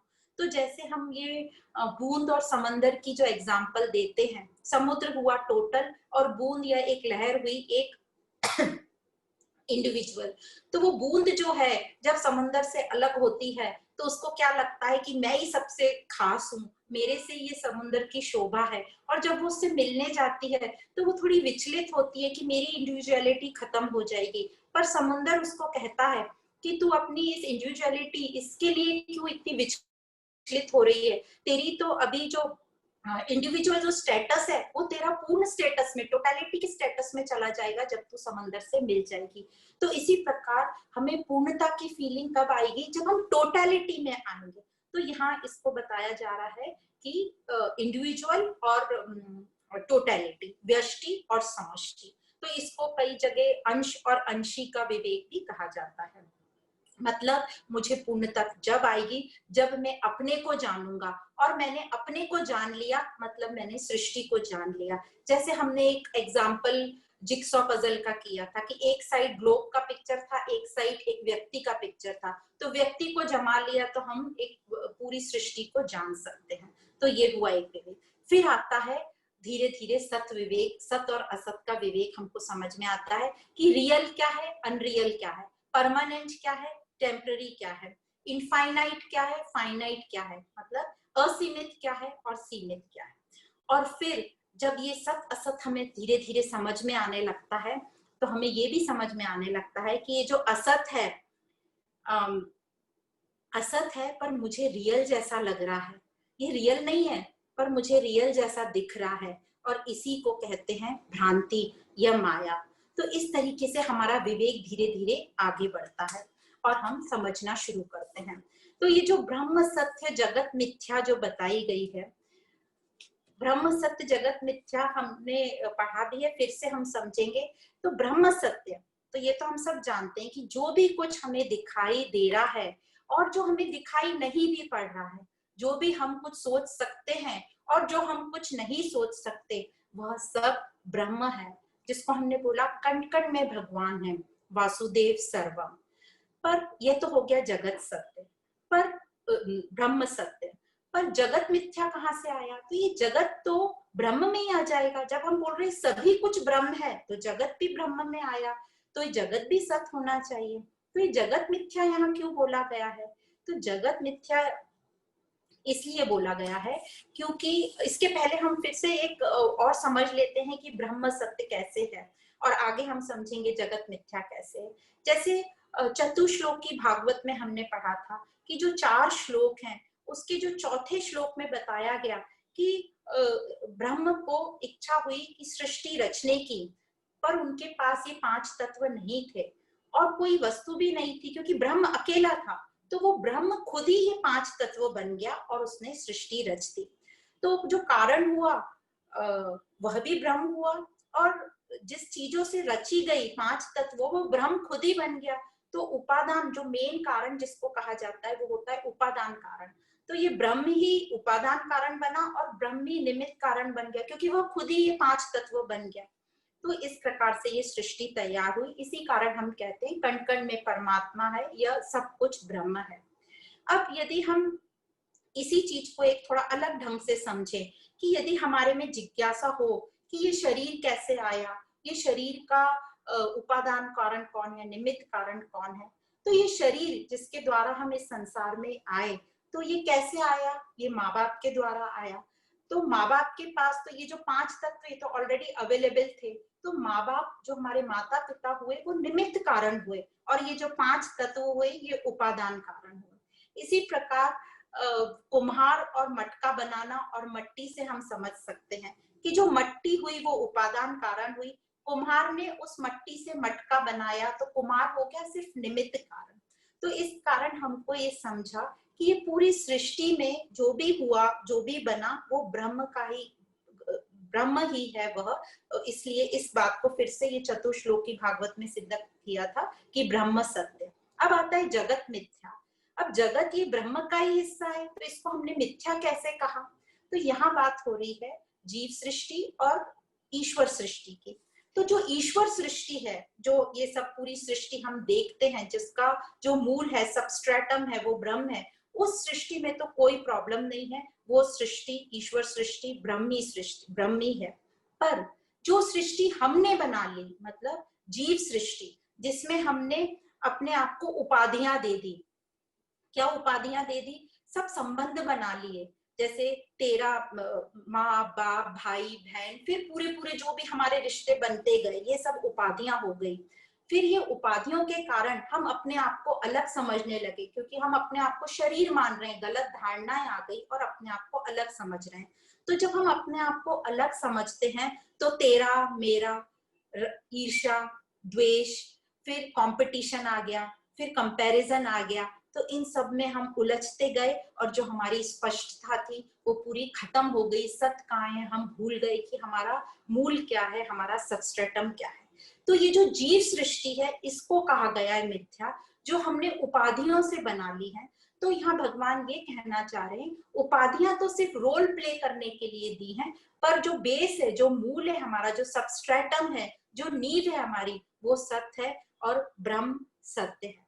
तो जब ये हमें नॉलेज ये ठीक से समझ में आ जाएगा, इसी को कहते हैं विवेक, सत्य और असत का विवेक। तो सत्य मतलब ब्रह्म जो कभी नहीं बदलता, जो हमारा स्वरूप, आत्म स्वरूप, जो ज्यों का त्यों रहता है, जिसको कोई गला नहीं सकता, काट नहीं सकता, डिस्टर्ब नहीं कर सकता, जो कभी कम नहीं होता, कभी ज्यादा नहीं होता। इसीलिए जो हमें आनंद मिलता है जीवन में, कभी कम ज्यादा मिलता है, तो वो रियल आनंद नहीं है, टेम्पररी है। हम यहाँ अपने स्वरूप के आनंद की बात कर रहे हैं, जो अखंड है, जो कभी बढ़ेगा नहीं, कम नहीं होगा, पूर्ण रहेगा, जिससे हमें पूर्णता की फीलिंग आएगी। तो ये विवेक जब हमें होगा तो उसके लिए धीरे धीरे धीरे हमें प्रैक्टिस करती रहना है, याद दिलाते रहना है शास्त्रों के द्वारा, महान लोगों के द्वारा, सत्संगियों के द्वारा। तो इस विवेक को हम डेवलप करते जाएंगे और इसको कहते हैं नित्यानित विवेक वस्तु ब्रह्म सत्य जगत मिथ्या। अब विवेक हमारे में आ गया, एक साधक में धीरे धीरे हम समझते जाएंगे प्रैक्टिस से। अब ये जो विवेक है, जब ये विवेक पूरा परिपक्व हो जाएगा, मतलब पक जाएगा विवेक, तो ये वैराग्य में कन्वर्ट हो जाएगा। इसका जो रिजल्ट है वो है वैराग्य। तो जब हमारा साथ इस विवेक का होगा, हम लगातार इस विवेक के साथ चलते रहेंगे, तो रिजल्ट आएगा उसका वैराग्य। तो जो अभी हमें समझ में आया कि ये असत है, तो हमें समझ जाएगा कि ये परिवर्तनशील है, इसलिए हम उससे आसक्त नहीं होंगे, बंधेंगे नहीं। तो वैराग्य की सबसे पहली निशानी कि हम आसक्त नहीं होंगे। तो ये वैरागी मनुष्य कैसा होगा? ये बैलेंस में रहेगा, ये खुशी में पागल नहीं होगा और दुख में फ्रस्ट्रेट या डिप्रेस नहीं होगा, दुख में नीचे की ओर नहीं गिरेगा। पर क्योंकि हम सबका जो अभी तैयारी है हमारी मन की इतनी स्ट्रांग नहीं हुई है, इसलिए हम दुखी होते रहते हैं और हमें हमेशा एक क्वेश्चन रहता है, मेरे साथ ही ऐसा बुरा क्यों हो रहा है, मेरे साथ ही ऐसा क्यों हो रहा है। तो ये वाई मी का हमें बार बार क्वेश्चन आता है। पर जब हम इस ज्ञान के साथ, एक विवेक के साथ आगे बढ़ेंगे, तो हमें ये वाई मी का क्वेश्चन फिर सुख में भी आएगा। और जब सुख में वाई मी, मैं क्यों ये सुख के लिए, आनंद के लिए चुनी गई, तो वो दुख में क्वेश्चन आने का हमें सवाल ही नहीं आएगा। दूसरा, जब हमें समझ जाएगा ये असत है, मतलब चेंजेबल है, तो उससे मुझे कोई आशा ही नहीं रहेगी वापस। एक्सपेक्टेशन, जो हमें गलत धारणा है कि संसार से मुझे सुख मिलेगा। संसार मतलब हम सबका संसार एक छोटा छोटा संसार होता है, हमारे रिश्ते, हमारे माँ बाप, सास ससुर, भाई बहन, पति, जो भी। तो इस हिसाब से वो मुझे सुख देंगे। तो अभी समझ गया उनके पास ही सुख नहीं है, तो वो हमें कैसे सुख देंगे। क्योंकि वो असत परिवर्तनशील उपाधियां हैं, तो हमारे एक्सपेक्टेशन खत्म होंगी, हमारी आशाएं खत्म होंगी। अब असत है पर सत दिखाई दे रहा है, तो हम समझ जाएंगे कि ये तो सब भ्रांतियां हैं जो मुझे दिखाई दे रही है, भ्रम करने वाली, और हमें उससे ज्यादा फर्क नहीं पड़ेगा। तो ये जो साधक रहेगा ये मौज में रहेगा, मजे में रहेगा, नहीं किसी से अटैच होगा। इसका ये मतलब नहीं है वो दूसरों से द्वेष करेगा, वो इनडिफरेंट एटीट्यूड रहेगा और मजे में रहेगा। अब जैसे एग्जाम्पल से समझाते हैं कि जो भ्रांति हमें जो अच्छे से समझ में आती है, तो दो चीजें हमें बहुत अच्छे से समझ में आती हैं कि ये तो काल्पनिक है, सिर्फ हमें दिखाई दे रही है नहीं। तो पहला है इंद्रधनुष, जो हमें सिर्फ दिखाई देता, हमें पता है टेम्पररी है, चला जाएगा। एक दूसरा मृग तृष्णा, जो हम कभी लॉन्ग ड्राइव पे जाते हैं तो रोड पे हमें चमकी दिखती है, हमें लगता है वो पानी है, पर जैसे जैसे हम पास जाते हैं हमें समझ जाता है वो पानी नहीं है, वो तो चमक थी। सूर्य की किरणें जब एक पर्टिकुलर एंगल पर वो रेत पे या डाबर पे पड़ती है तो हमें ऐसी भ्रांति होती है कि वो जल है, पर वो जल नहीं है। तो अब हमें ये दो चीजें समझ गई। जब हमें समझ असत की भ्रांति है, ये रियल नहीं है, तो उसको हम पाने की कभी कोशिश करते हैं? कभी नहीं कोशिश करते। जैसे कभी भी हम इंद्रधनुष की ये कोशिश नहीं करते कि उसको काट के एक टुकड़ा अपने रूम में सजा लें, या उसको काट के एक टुकड़े का नेकलेस बना लें। कभी ये नहीं सोचा। जितनी देर रहता है एंजॉय करते हैं, फोटो खींचते हैं, मजा करते हैं, गया खत्म। ना उससे अटैच होते हैं, ना वो गया तो दुखी होते हैं। तो ये हमारी स्थिति होती है। वैसे ही मृग तृष्णा, उससे हमें कभी पानी की आशा ही नहीं होती कि उससे मेरी प्यास बुझेगी, क्योंकि मुझे पता है वो तो है ही नहीं। तो इस प्रकार जब हम विवेक से वैराग हमारा परिपक्व हो जाता है, विवेक जब परिपक्व हो जाता है तो वैराग आ जाता है, तो ये साधक की ऐसी स्थिति होती है कि उसको पता है ये तो असत्य सिर्फ दिखाई दे रहा है, इंद्रधनुष और मृग तृष्णा जैसा, तो वो उससे अटैच नहीं होता, उसको उसके आने जाने से सुख दुख नहीं होता, और कुछ उससे एक्सपेक्टेशन नहीं होते कि ये मुझे खुशी दे। तो अब इसका ये जो ब्रह्म सत्य जगत मिथ्या का निश्चय पक्का हो जाता है, और वो फिर ज्यादा कर्म बंधन में नहीं पड़ता, कर्तापन में नहीं पड़ता, अहंकार में नहीं पड़ता, क्योंकि ब्रह्म सत्य से उसे समझ गया कि सब कुछ ब्रह्म है, मैं तो सिर्फ निमित्त कारण हूँ। तो जो हम माँ बाप बने हैं, हमें बहुत अच्छे से समझ में ही आता है कि ये जो हमारे बच्चे हैं, हमारा जो संसार है, मेरा काम सिर्फ निमित्त कारण था उनको इस संसार में लाना, और जितने बरस तक वो हमारे साथ थे या कुछ एक पर्टिकुलर एज तक हमारी रिस्पॉन्सिबिलिटी थी उनको अच्छा शिक्षण देना, खाना पीना, कपड़े देना, घर देना, और एक अच्छी शिक्षा करा देना। उसके बाद हमारा रोल उतना ही है जब टाइम टाइम पर आएगा, पर हम उसमें इतना ज्यादा अटैच हो जाते हैं कि दुखी सुखी होने लगते हैं। पर इस ज्ञान से हमें धीरे धीरे समझ में आता है कि उनकी अपनी डेस्टिनी है और मेरा क्या रोल है।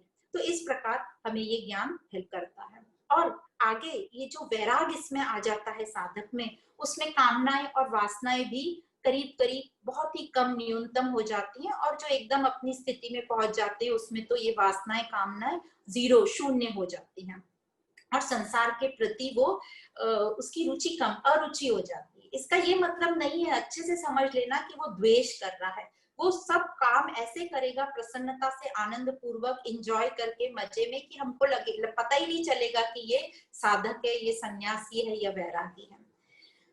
तो इस प्रकार उसको कोई भी चीज डिस्टर्ब नहीं करेगी।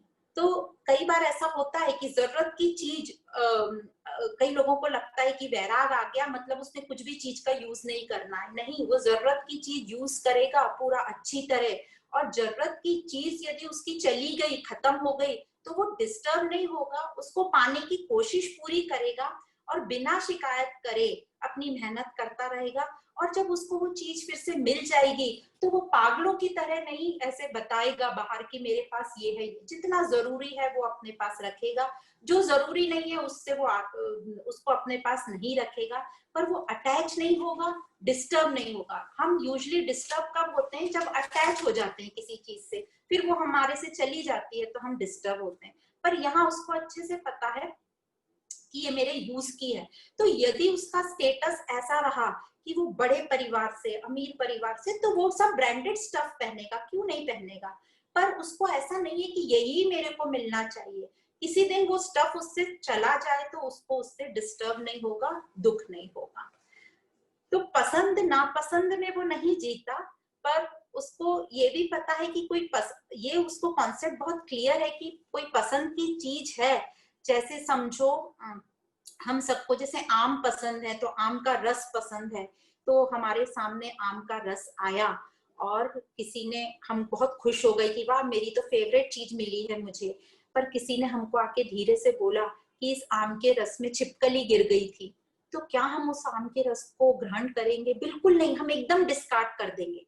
कहने का मतलब कोई भी जो परिवर्तनशील चीज है वो हमें, हमारे लिए स्लो पॉइजन ही है। तो ये जो साधक है उसको अच्छे से पता है कि जो भी संसार में चीजें हैं जो हमें प्लेजर दे रही हैं, धीरे धीरे वो हमें कहीं ना कहीं पॉइजन कर रही हैं, हमें भी कर रही हैं, पर अभी हमें पता नहीं। तो वो जो आमरस है कैसा भी हो, हम उसको ग्रहण कर रहे हैं। तो हमारे में और एक साधक में ये फर्क है। तो विवेक का परिणाम वैराग्य है। पर हमारा प्रॉब्लम यह है कि हम अपनी पूरी लाइफ विवेक में, बिना विवेक के निकाल देते हैं। हम समझने की कोशिश ही नहीं करते क्योंकि शुरू से हमें इस तरीके से सोचना विचारना सिखाया नहीं गया, और आध्यात्मिक मार्ग पर इसलिए हम अग्रसर नहीं होते। पर जो साधक है उसको अब पता चल गया है, तो जैसे ही उसको पता चला है वो इस मार्ग पे लग गया है और उसको अच्छे से समझ गया है ब्रह्म सत्य जगत मिथ्या, तो वो बंधन में नहीं आता, आसक्त नहीं होता, और जो भी चीज उसको अपने स्वरूप अपने उद्देश्य से दूर ले जाती है उसको वो, उससे वो उसका वैराग्य होता है और वो अपने उद्देश्य पे टिका रहता है।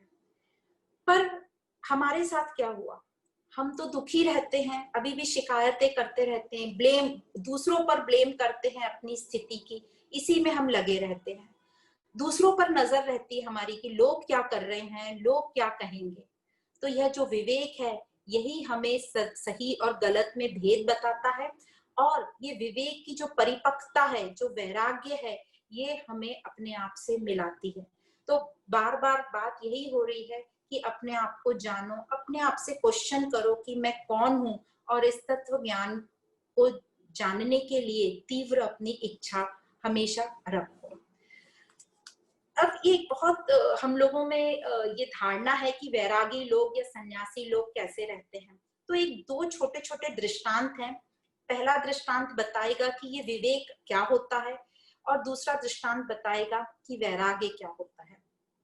कई बार हमको ऐसा लगता है कि जो महात्मा लोगों को हम देखते हैं कभी ट्रैवलिंग में या कहीं बाहर, तो हमें लगता है कि अरे ये तो कितने वैरागी हैं, पर वैरागी और सन्यासी होकर ये तो फर्स्ट क्लास में ट्रैवल कर रहे हैं, ये तो बिजनेस क्लास में ट्रैवल कर रहे हैं, सन्यासी हैं तो इनको ऐसा नहीं करना चाहिए।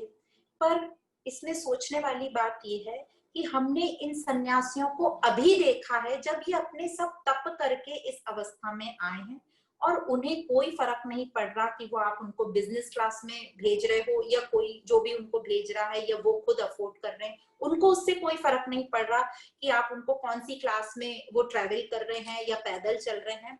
पर हम लोग चाहते हैं कि ये महात्माएं ज्यादा से ज्यादा इस पृथ्वी पर रहें, हमारा संग करें, ताकि उनके जो शुभ वचन है, उनके जो अनुभव है हम तक पहुंच सके। तो ये अब हमारी कामना होनी चाहिए कि उनकी बेस्ट लाइफ हो, ताकि वो हमें ज्यादा से ज्यादा अपने अनुभव बता सके। अब ये जो उनको लाइफ मिली है यह भी हमें अभी दिख रही है, पर रियल उनके तप के दिन हमने देखे नहीं है कि उन्होंने क्या क्या तप किए होंगे। अभी जो उनका जो मन की स्थिति है बिल्कुल इनर्ट है, बोले ना कोई रुचि नहीं है इन सब चीजों में। उनका जो जीवन है अपने लक्ष्य के प्रति है और कई अपने स्वरूप में टिक गए हैं। तो इस प्रकार हमें ये अपना जजमेंट नहीं बनाना चाहिए लोगों को देखकर। कई लोगों को ऐसा भी लगता है कि और कुछ जीवन में नहीं हो रहा तो चलो ये भगवा वस्त्र पहनकर ही बैठ जाओ, भाषण करने लगो। भगवा वस्त्र पहन के तो लोग ऐसे ही चरण छूने लगते हैं, पर इतना इजी नहीं है। ये बोलना बहुत आसान है, हमें मजाक उड़ाना बहुत आसान है। तो हम आगे से ऐसे लोगों का मजाक भी ना उड़ाएं और अपने मन में ये गलत धारणाएं भी नहीं रखें कि ये जो सन्यासी हमें दिख रहे हैं ये ऐसे क्यों ट्रेवल कर रहे हैं। पॉजिटिव सोच के हम आगे बढ़ें। और फिर से यही कि ये सन्यास लेना और इस मार्ग में आगे बढ़ना बहुत इजी काम नहीं है, इसलिए इसको एकदम लाइटली नहीं लेना है। जैसे कई लोगों को लगता है कुछ नहीं हुआ होगा इसलिए उस मार्ग पे चले गए। इस मार्ग पे बढ़ने के लिए बहुत साहस लगता है, बहुत तप लगता है। तो जो पहला एक दृष्टांत है वो हमें विवेक समझाएगा कि विवेक क्या होता है। तो ये स्टोरी हम सब ने सुनी है। दो सन्यासी थे, सत्संग अटेंड करके अपने आश्रम की तरफ जा रहे थे, तो बीच में एक नदी पड़ी। नदी पे में उन्होंने देखा कि एक महिला जो है वो डूब रही है और मदद के लिए पुकार रही है। तो उसमें से एक सन्यासी एकदम बिना विचार किए उस नदी में कूद जाता है, उस महिला को बाहर उठा के लेके आता है और उसको बचा लेता है। और वो फिर दोनों जो सन्यासी आगे अपनी आश्रम की तरफ बढ़ जाते हैं।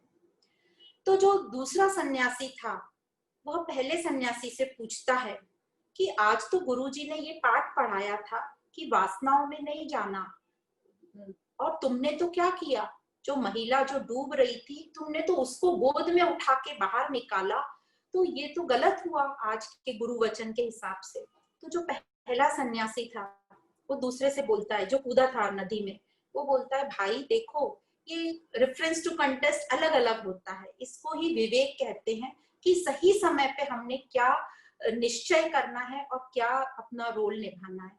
उस टाइम जरूरत थी उस महिला को, मानवता के हिसाब से हम देखेंगे तो हमें एक जीवन बचाने का एक मौका मिला था, तो मैंने तो सिर्फ उस महिला का जीवन बचाया, उसके प्राण बचाए जो मदद मांग रही थी। और मैं तो जो नदी में कूदा, बाहर निकला और यहाँ तक चल के आया, उस मुझे तो ध्यान भी नहीं कि उस महिला को मैंने छोड़ दिया, और जो मेरे पूरे वस्त्र गीले हुए थे नदी में वो यहाँ तक आते आते सूख भी गए। पर जो तुम्हारे दिमाग में वही बात चल रही है कि मैंने उस महिला को कैसे उठाया और क्यों उठाया। तो इस प्रकार इसलिए कहते हैं कि वो जो बेसिक गुण थे, मेधावी, थोड़ी बहुत समझ हमारे में होनी चाहिए कि किस बात का कैसे हम क्या मीनिंग निकाले। तो इसलिए वो जनरल क्वालिफिकेशन बताई गई कि हम सब में थोड़ी बुद्धि, थोड़ी समझ होनी चाहिए कि हम चीज को, सिद्धांतों को समझ लें। तो अब जो दूसरा दृष्टांत है, वो दूसरा दृष्टांत हमें बताएगा कि वैराग सही में क्या होता है। तो ये दूसरा दृष्टांत कुछ इस प्रकार है। एक राजा एक सत्संग में गया, तो जो महात्मा थे उससे राजा बहुत प्रभावित हुआ कि कितना सुंदर सत्संग लिया है, तो क्या मैं इस महाराज को अपने राज्य में ले जाऊं ताकि मेरे राज्य के जो लोग हैं वो भी इस सत्संग का फायदा लें, उनको भी लाभ हो इससे। और वो जो राजा था इस महाराज की दिनचर्या से बहुत प्रभावित हुआ कि कितना सादा खाना खाते हैं, एक सब्जी, थोड़ी रोटी और पानी, और ज्यादा कुछ भी ऐसे तामझाम नहीं, और सादी एक थाली में खाना खा लिया, और कितना सादा रहते हैं, सादा जो है इनकी चारपाई लगी, छोटी सी कंबल है। तो राजा बड़ा प्रभावित हुआ। तो राजा ने इन महात्मा जी को अपने राजभवन में आमंत्रित किया और कहा कि आप वहीं पर रहिए, एक महीना वहीं पर सत्संग लीजिए और मेरे महल में ही रहिए। ये महात्मा जी वैरागी से एकदम हाँ बोल दिया, ठीक है, और राजभवन चले गए। राजभवन में इन महाराज जी को जो पूरा राजसी थाट बाट मिला, तो उनको तरह तरह के पकवान खाने को मिलते, रेशम का गद्दा, बहुत सुंदर उनका जो कक्ष था। और राजा ने डिसाइड किया कि ये जो महाराज जी जिस तरीके से अपनी कुटिया में रहते थे, मैं भी ये महल के बाहर एक कुटिया बना के, उन्होंने भी एक टेंट तान लिया और राजा जो है कुटिया में उस टेंट में रहने लगा। और जो महात्मा जी खाना खाते थे, सिर्फ रोटी और उबली सब्जियां या सादी सब्जी, वो खाने लगा और उस तरीके से जीवन बिताने लगा। और ये महाराज जी महल में 8 दिन बीत गए, 10 दिन बीत गए, 15 दिन हो गए, 20 दिन हो गए। अब राजा को ऐसा लगने लगा कि अरे, मैं तो वैरागियों जैसा जी रहा हूँ, सादा खाना, बिल्कुल दो एक रोटी और सब्जी, और ये महात्मा जी को देखो, ये तो पकवान खा रहे हैं, रेशम के गद्दे पे सो रहे हैं। तो ये महात्मा जी से बड़ा तो मैं सन्यासी हुआ, मैं वैरागी हुआ। और ये राजा को ये थॉट मन में आने लगा।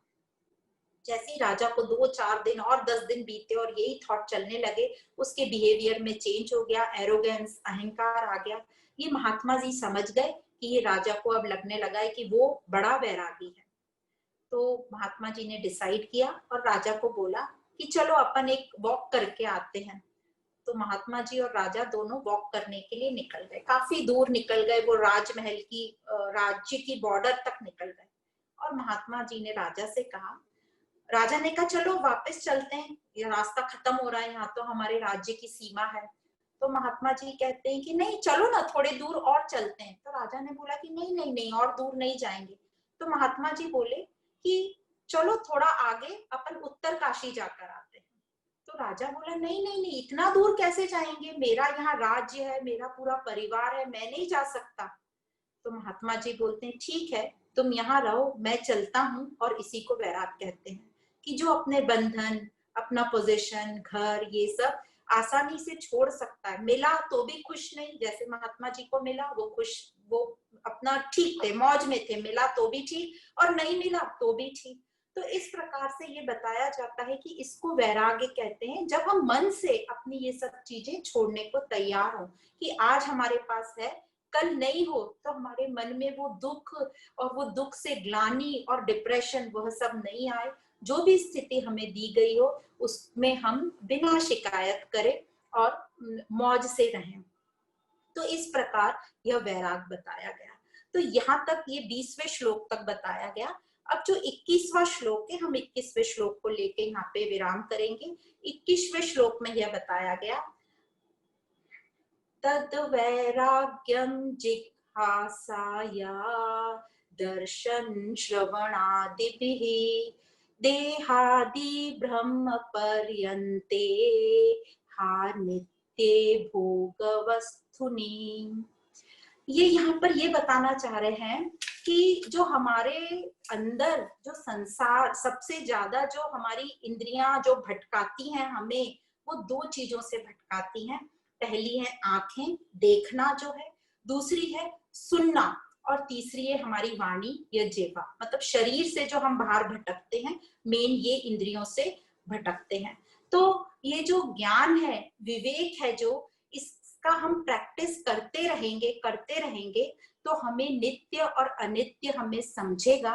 और हमें अब जो भी दिखेगा और जो भी हमें सुनाई देगा वो हमें समझेगा कि कौन सी नित्य बात हो रही है, कौन सी अनित्य। तो मैक्सिमम तो अनित्य बात ही होगी, तो उसको हम रिजेक्ट करेंगे, डिस्कार्ड करेंगे और अपना उद्देश्य की तरफ अपने आप को केंद्रित करेंगे। तो उनके प्रति हमें अरुचि रखने में हमारी तैयारी होगी और उद्देश्य की तरफ बढ़ने में। तो यहाँ कहा यही जा रहा है कि जो देखना और सुनना है, अपनी दृष्टि को, अपने सुनने को और वाणी को कंट्रोल में हमें करना है। वो हम देखेंगे आगे, जो आगे गुण बताए जाएंगे षट संपत्ति और मुमुक्षुता में बहुत सारी चीजें हमें क्लियर होती जाएंगी कि कैसे हमारा वैराग और पक्का होता है। तो शम, दम, उपरति, तितीक्षा, श्रद्धा और समाधान हम अपने नेक्स्ट सेशन में लेंगे। तो इसलिए कहा है देखना और सुनना, श्रवण मतलब सुनना और दर्शनम मतलब देखना। इन सब भोगों को यहाँ ऐसा बताया गया कि त्याग करना है, मतलब डिस्कार्ड करना है, कौन सा हमारे लिए जरूरी और कौन सा नहीं। तो इस प्रकार देखना है, सुनना है, सीन सामने आएगा, दिखेगा, सुनाई देगा, पर कम से कम हम अपनी वाणी पर कंट्रोल करें और उस पर रिएक्ट नहीं करें। तो ये जो चीजें बाकी हैं उसको हम पैम्पर नहीं करेंगे, उसको हम ज्यादा वैल्यू नहीं देंगे, तो अपने आप खम होती जाएंगी। उस पर हम जजमेंट नहीं करेंगे और अपने विचार नहीं देंगे।